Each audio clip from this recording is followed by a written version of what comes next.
Welcome, dear listener. This is Dirk, one of your hosts to Debate. Before we start with our real debate, allow me a little disclaimer up front. Neither Sebastian nor I are trained medical professionals. Neither Sebastian nor I should be the advisors if you feel sick. So we're going to debate the value of homeopathy and how much it should be trusted as a medicine. We exchange arguments. If you find them convincing, that's great. Love to hear your opinion on these things. But if you feel sick, please do me a favor. Don't take our word for it. Just go and see a doctor.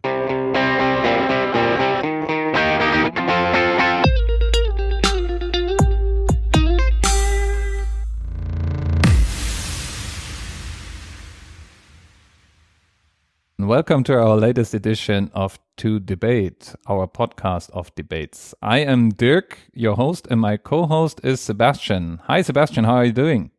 I'm doing great, and I just realized I never pronounced your name correctly. I should say Dirk, right? I say Dirk, like with an English accent, I guess.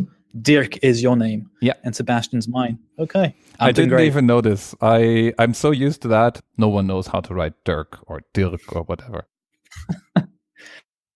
That's good. What are we going to debate on today? We will debate today on the following question. Homeopathy should be considered like any other medicine. We flipped the coin prior to this recording, so I'm not only having the pleasure of being for the motion, which is homeopathy should be considered like any other medicine. I'm also the one going first. Are you ready, Sebastian? I am ready. Are you? Because you're going to start with your 2 minutes. Always ready. All right, so let's start then. Okay. Let's do this. Dirk goes first and argues for the motion. Let me first get this out of the way. I personally don't believe in the pharmaceutical value of homeopathy. I think its core assumptions are unscientific and have been disputed over and over. So please, Sebastian, strike all the arguments that tell me that it's just plain bonkers what homeopathy states off your list. While there is an active community trying to state differently, it is actually hard to come by the fact that compared to other medical methods, homeopathy does not live up to the same standard. Still, I think it should be considered as a healing method like other treatments, and my main reasons are two. First, there is one factor that is accepted as functional in homeopathy, the placebo effect. And the method itself is trusted and believed in by more than 40% of patients, no matter how much education you try to push in the market. So this renders homeopathy, like some other methods, fairly effective in situations where placebo is actually a valid treatment. And placebo is not just fake medicine, it's something that really works, something that's really proven in its effect. The second thing is, the medical toolset contains plenty of tools that are not proven. Chiropractics, osteopathy, acupuncture, traditional Chinese medicine, herbal medicine. We are not disregarding those because there are people that feel that these methods help them. And, well, medicine and healing is about what heals. So it should be allowed. And I have one extra on top of that. You can look at medicine as more or less like a marketplace. It's not as exact in science as people believe. And in those marketplaces, people demand things and those things are being served. And homeopathy is one of them. Now it's Sebastian's turn. Let's hear his argument. Okay. Homeopathy. It's a pseudoscience, which means it's no science. That means, and the motion is, should we consider it as any other medicine? And even if it were a medicine, it would certainly not be considered on the same level because there's no proven evidence or no scientific evidence that it's useful health-wise. So I certainly defend the motion that it should not be considered like any other medicine because it actually has no value whatsoever. In fact, when we talk about science, is trying to say that you can replicate an experiment over and over again, right? And clearly there's no valid serious study to show that homeopathy brings any valid repeatable experience to patients that their health is improved. It's a known scam, right? In most advanced countries, like the US, like Switzerland, like a bunch of other countries, the governments and the health authorities are withdrawing their support to that kind of quote-unquote medicine because it brings no value to patients. Now, there are notable exceptions in Germany and France also. In the UK, they're having doubts about whether to support it or not as part of official medicine or like any other medicine. But you can bet, and I'll get back to the money aspect in my second part, but there's a lot of lobbies around this in terms of it's an industry, right? You make a lot of profits out of all the drugs and medicine or so-called medicine that you're selling to patients. Thirdly, the thing is, it's not just benign, it's not just placebo effect, it's actually dangerous. It's dangerous if you claim that this can help with life-threatening conditions like HIV, like malaria. The World Health Organization has specifically said not to rely on homeopathy. The problem is, it's exactly what you're saying, that many people still believe it's useful, including for life-threatening diseases. So this is way beyond just saying it has no effect. It's actually a danger. So it should not only not be considered like any other medicine, it should be completely banned. And now on to Dirk. Let's hear his rebuttal. Yeah, so your final statement is something serious homeopathists, is that actually a word? Whatever. People who practice homeopathy would agree with. So a healer practicing homeopathy who doesn't send you to a specialist when you have a broken leg or HIV or cancer is someone who should have taken his license to heal from. So that's not considered serious healing practice. And there are institutes that try to research homeopathy and make the statement that there are places where homeopathy is the right treatment and there are places where it's the wrong treatment. Homeopathy is actually not just the medicine itself. I could completely agree with you if it's just the sugar pills. But it's a complete method of healing. It's anamnesis, where people seriously analyze what not only your symptoms are, but your life situation, your personal situation, your holistic feel, and your history of treatments and your history of maybe diseases and pains you have. And then they tailor the treatment to you. Now, you might argue that this alone stops you from repeating the experiment. This alone makes it really hard to run a scientific experiment.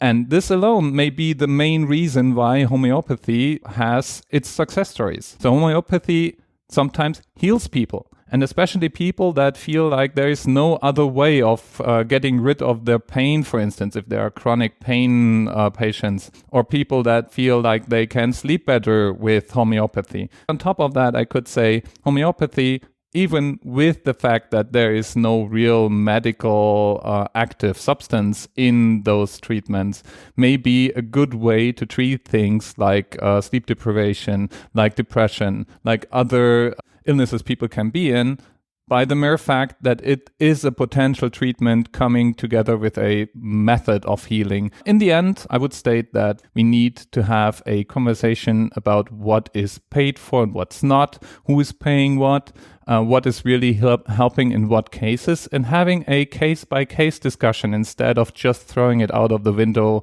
in its entirety just because we don't believe in the core assumption. Sebastian, let's hear it. The thing is, with homeopathy, and I come back to my various points, it's also about money. And in some cases, there's public money involved. And as everyone knows, and you can look into the details, there's not enough public money for the existing health systems, whether it's NHS in the UK or Sécurité Sociale in France. So it should only go to proven cases, proven medicine that actually works. Homeopathy does not work. Unless you bring serious evidence that it does, then we can reconsider it. Now, in the UK, the government themselves say that it's a waste of taxpayers' money. And just like the debate, and I'm going to show how inconsistent from debate to debate, just like when I say it's worth going to Mars, I was advocating the fact that it's using private money, so you can let them do whatever they want. Likewise, I am totally against public money going towards medicine or science, or pseudoscience, because it's not a science, of things that just do not work. It's a waste of money in general. Americans spend $3 billion per year on remedies related to homeopathy. Right? But besides having an unpronounceable name, which is a reason for that word and that thing to be banned, you say it's only not only sugar pills, but that's the point. That was the point I was trying to make also, that method of healing, which it is not, by the way, it doesn't heal anything.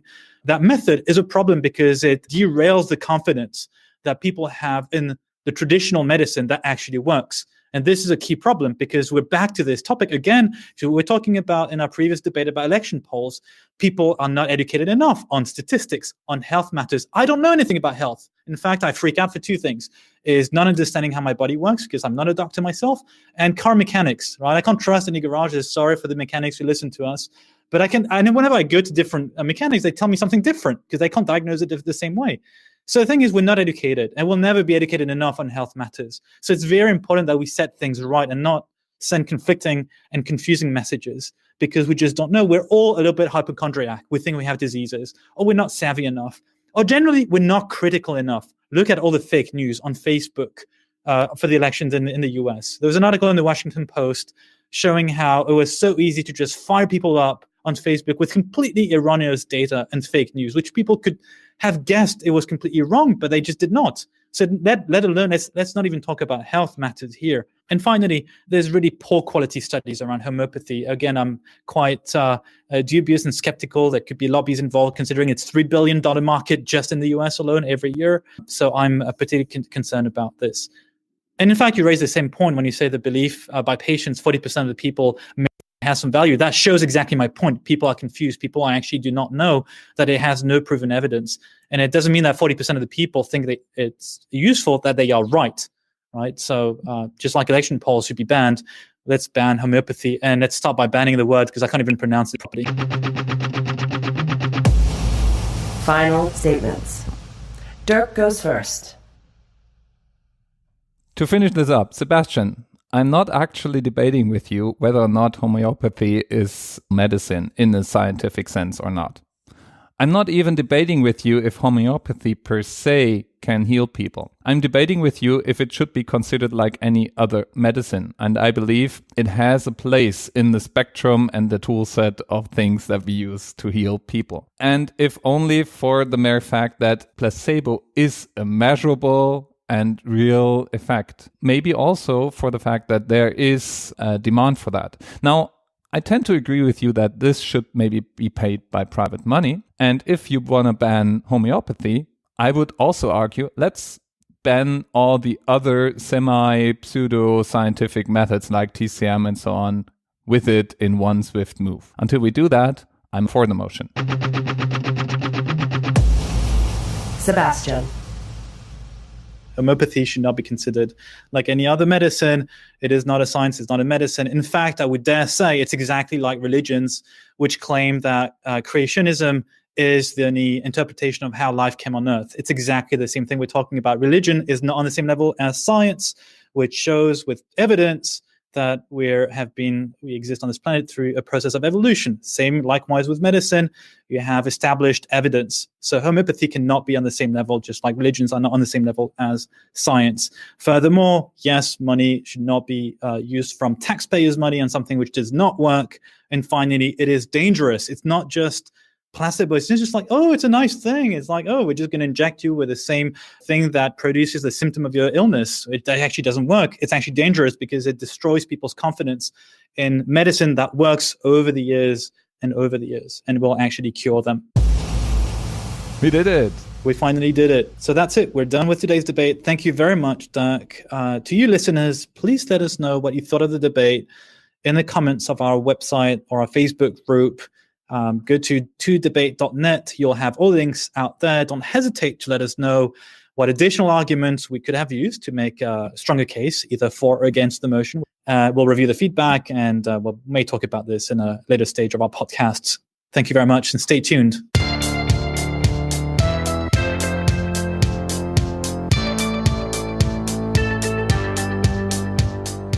Probably your list of arguments has been shortened by half. Yes, let's hear about that.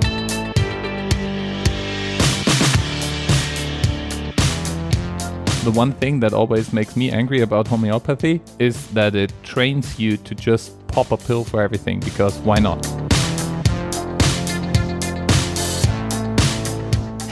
Don't make it too easy for me. Just kidding. I really tried to make a case here. I would have preferred to see you arguing. Actually, I'm worried about this. You know what? I'm actually worried with this kind of debate, which touches on health aspects, that you're going to convince people. Because at the end of the day, we're here to defend motion, but Like, of course, there's one for, one against, and some people are going to listen and think, oh, actually, it's maybe Dirk is right. And that's actually my concern here. There's an ethical aspect to it. So I need to win on this one. There are clinics out there that give you homeopathic pathetic treatment. Yeah, that's the word. Pathetic. That's pathetic that's treatment. We should have made a joke. Well, no, let's keep it serious. But I'm already joking enough and using emotional argument.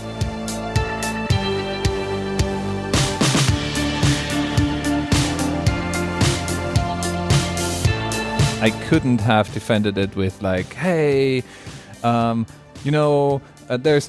we just need more proof. It's not the first scientific method that lacks the proof initially. If we do more research, and there actually are studies that show, because those studies are pretty much all flawed. So it's... I was actually pleasantly surprised you did not bring this up, because I had these. I actually probably put too much emphasis on the low quality of the studies, of everything I try to dig up online. Indeed, like, everything was converging towards that analysis, that it was, even if you had studies that were like poorly made. And I was pleasantly surprised you actually did not bring this up. I actually think on my side I put too much emphasis on it, because actually you did not care about it. You put the emphasis on other things, which was, again, it's what I was saying last week, that whatever thing I'm going to defend, I'm going to try and make it as close as possible to me feeling good about it. Like, if I had really to defend it, because maybe I'm wrong on some things, maybe not on the health aspect, I don't know, but if you know that something like that, an argument is maybe like really, really shaky, you may not be using it.